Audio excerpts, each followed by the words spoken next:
Well, Peter May joins me on the news from Toulouse in France. Thanks, Peter, for joining us at this time. Well, I am thrilled. Back in 2005, 15 years ago, when you had the idea of this book, did you think that 15 years after, the world would actually be in a real lockdown? Not really, no. I mean, at the time, I thought there was a distinct possibility that it might happen imminently, because the book was based on scientific predictions at that time. Most of the scientific community believed that there would be a pandemic in the very near future. I'm talking about back in 2005. And that they thought at that time that the most likely pandemic would be bird flu, avian flu, HN51. And it was an absolute lethal flu. And I mean, had there been a pandemic of that at that time, then I think the situation would have been much worse than it is now. But when I wrote the book, of course, it was fiction. It was a projection of what scientists feared might happen. And I based the whole story upon the pandemic preparedness plans of both the UK and the US governments, and looked at what a city, a major Western city like London, would look like if it was locked down in a pandemic. And you know, it was empty streets, shops closed, businesses shuttered up, emergency hospitals under construction, conference centres being taken over for overspill from hospitals, massive crematoriums set up because the crematoria simply couldn't handle the number of bodies coming out of the hospitals. And that was the kind of picture I was painting of London at that time in the centre of a pandemic. And when it's a thriller, and that's the backdrop to the story. And when I presented that then to publishers, they thought that the picture that I'd painted of London was wholly unrealistic. It couldn't ever happen. I mean, this was the 21st century. It wasn't possible, and so it was rejected. And I put it in a drawer and forgot all about it until. But Peter, as it is, yes, indeed, it was fiction. It was too unrealistic. But 15 years after, the world is in the middle of a global pandemic, restrictions on movements, I mean, practically in a lockdown. That's right. You know, I mean, obviously, like everybody else, I'm caught up in it. I'm living in France. I'm in lockdown here, or confinement, as they call it. And you know, the world has changed beyond all recognition. And to be honest, I had forgotten all about the book that I'd written 15 years earlier. I had written it off as a lost cause. And so it wasn't until somebody on my Twitter timeline said to me, why don't you write a novel set against the background of the coronavirus?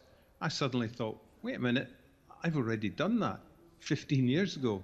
And I dug out my old manuscript and I read it, and it was chilling, actually, just how close that fiction that I had written all those years before was to exactly what was happening now. And of course, the book has since been published. It's now out in ebook format, and it's coming out shortly in paperback. Well, we must make a special shout out to that individual on your timeline who reminded you of this masterpiece you came up with about 15 minutes ago. But then, Peter, the inspiration behind this book, it's fiction, but what motivated you to write it?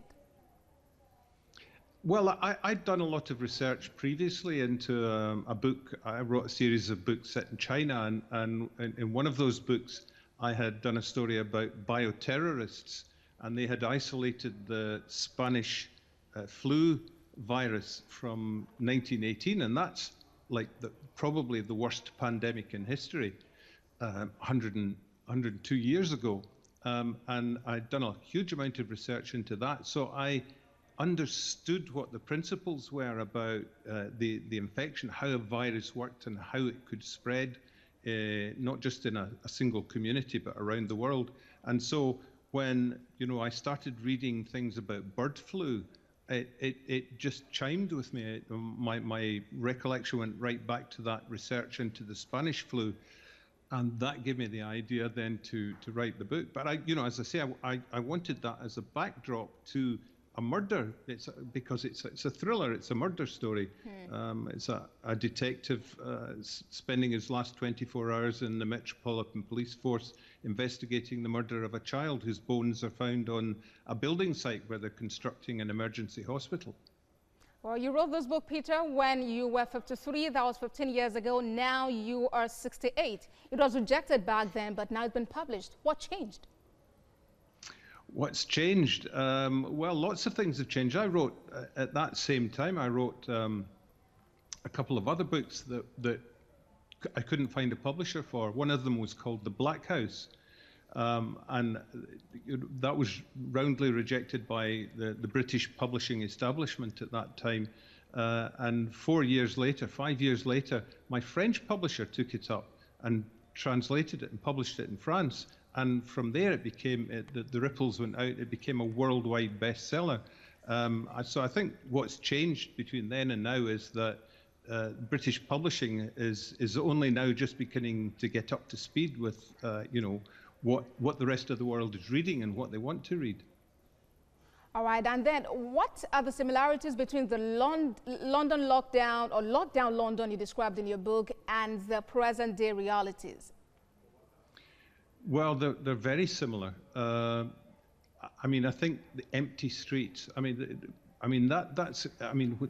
anybody who knows what London's like, or any major city, which is thronging with traffic and people, and if you take away all those streets, all those people, and the streets are absolutely deserted, it's quite spooky. In the book, right at the beginning of the book, in the first chapter, the Prime Minister dies. And, my book was being published just as the British Prime Minister, Boris Johnson, was being taken into hospital with the coronavirus and then admitted to ICU.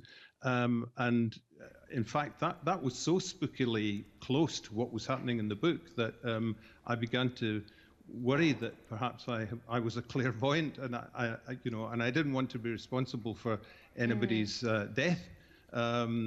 But yeah, I mean, the taking over of conference centres as spillover facilities for hospital beds.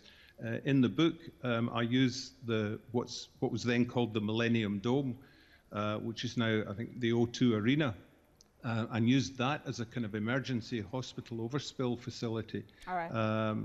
Yeah, and so it's just all the little details and people distancing and being confined to their homes and wearing masks and gloves.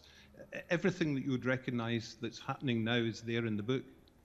All right, that's 2005 meeting 2020. Well, Peter May, the book Lockdown would be available as an ebook and will appear in a paperback at the end of April. That's in the UK, mid-June in the United States. And Peter, I think it's interesting you are donating the entire advance payment to charities, those on the front lines of tackling this menace. I must sincerely appreciate you for joining us on the World Focus on TVC News. Do have a great time.